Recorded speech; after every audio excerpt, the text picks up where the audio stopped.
প্রথমবারের মতো নৌবহরে drone career যুক্ত করল ইরান।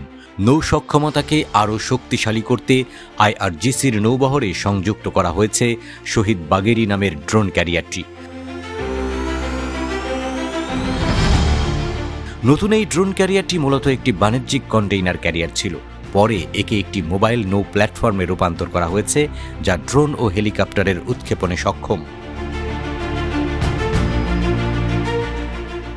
বিশেষজ্ঞরা বলছেন, এই ক্যারিয়ারটি ইরানের অ্যাসিমেট্রিক ওয়ারফেয়ার স্ট্র্যাটেজি বা অসমমিতিক যুদ্ধ কৌশল আরও শক্তিশালী করবে। পাশাপাশি ড্রোন ক্যারিয়ার সংযুক্ত করায় ইঙ্গিত মিলছে পারস্য উপসাগর থেকে দূরবর্তী অঞ্চলেও সামরিক অভিযান প্রসারিত করবে তেহরান।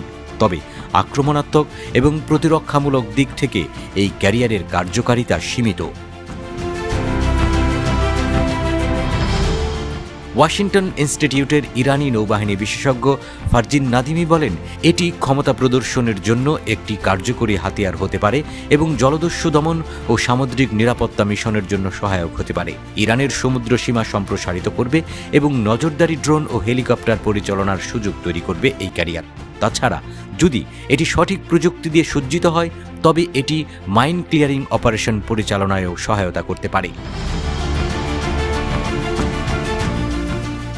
গত মাসে একটি সামরিক মহড়ায় ড্রোন ক্যারিয়ারটি প্রদর্শন করে ইরান। জাহাজটিতে প্রায় 590 ফুট লম্বা রানওয়ে রয়েছে। একবার পরিপূর্ণভাবে জ্বালানি ভরা হলে পরিচালিত হতে পারে 1 বছর পর্যন্ত। এর আগে আইআরজিসি নৌবাহিনী মূলত ছোট ও দ্রুতগামী আক্রমণকারী নৌকা এবং উপকূলবর্তী ক্ষেপণাস্ত্র ব্যবস্থা ব্যবহার করত। এই ড্রোন ক্যারিয়ার থেকে উৎক্ষেপিত ড্রোনগুলি পারস্য উপসাগর, ওমান উপসাগর এবং সম্ভবত পূর্ব ভূমধ্য সাগর পর্যন্ত নজরদারি মিশনে ব্যবহৃত হতে পারে। তাত্ত্বিকভাবে এই ড্রোনগুলো শত্রুপক্ষের সামরিক স্থাপনা বা গুরুত্বপূর্ণ অবকাঠামো লক্ষ্য করে হামলা চালাতেও সক্ষম। তবে বাস্তবে শহীদ বাগেরির আক্রমণাত্মক সক্ষমতা সীমিত বলে মনে করেন নাদিমি। তিনি বলেন, এটি কোনো গোপন অভিযানের জন্য অত্যন্ত দৃশ্যমান এবং এটি পর্যাপ্ত সুরক্ষা ব্যবস্থা ছাড়াই পরিচালিত হয়, যা একে আধুনিক এন্টিশিপ অস্ত্রের সামনে ঝুঁকিপূর্ণ করে তোলে। ফলে এটি ইরানের অসমমিতিক নৌবাহিনীর কৌশলের উদ্দেশ্য ব্যাহত করতে পারে। নাদিমি আরও বলেন, এই জাহাজটির প্রতিরোধমূলক মূল্যও সীমিত। সাধারণত বিমানবাহী রণতরীগুলো একটি স্ট্রাইক গ্রুপের কেন্দ্রবিন্দু হিসেবে কাজ করে এবং এগুলো প্রচণ্ড সুরক্ষিত হয়। কিন্তু শহীদ বাগেরি খুব সহজেই শত্রুপক্ষের উচ্চ মারাত্মক হামলায় লক্ষ্যবস্তুতে পরিণত হতে পারে।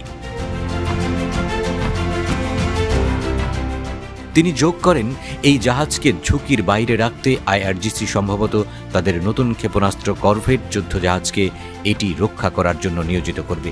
অন্যথায় এটি সহজেই ধ্বংসপ্রাপ্ত হতে পারে।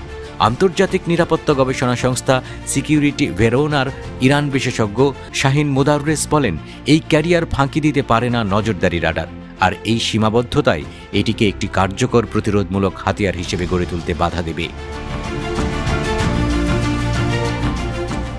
মোদাররেস আরও বলেন, এই জাহাজটি নজরদারি এবং সীমিত হামলার জন্য ড্রোন উৎক্ষেপণ করতে পারলেও শক্তিশালী প্রতিরক্ষা ব্যবস্থা সম্পন্ন শত্রুর বিরুদ্ধে মারাত্মক সামরিক অভিযানের ক্ষেত্রে এটি বড় চ্যালেঞ্জের সম্মুখীন হবে।